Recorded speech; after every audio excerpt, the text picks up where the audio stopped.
Akhirnya Anang Hermansyah buka suara soal penampilannya dengan Ashanty di Stadion GBK usai laga Timnas Indonesia versus Filipina. Anang Hermansyah menegaskan dirinya bukan menawarkan diri tapi diminta untuk tampil di acara tersebut. Sebelumnya, aksi Anang Hermansyah dan Ashanty nyanyi setelah laga Indonesia versus Filipina panen hujatan. Kala itu, Anang Hermansyah dan Ashanty menyanyikan lagu Gebiar-Gebiar dan Rindu Ini.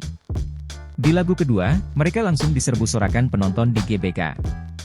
Mereka juga dihujat di media sosial karena dianggap tidak tepat tampil di acara tersebut. Anang kemudian meminta maaf lewat unggahan di media sosial sembari menjelaskan awal mula tampil di sana. Anang merasa saat ditawari untuk tampil di GBK adalah sebuah kebanggaan sehingga langsung diterima. Meski diakui Anang bahwa ada rasa khawatir karena dirinya menyadari lagu-lagu yang dimiliki tidak cocok dibawakan di acara tersebut. Namun karena ada rasa bangga dan ingin menunjukkan dukungan ke Timnas Indonesia, ia pun menerima tawaran itu. Pasangan suami istri itu dihujat netizen dan beberapa supporter Indonesia karena dianggap tak tepat tampil saat itu.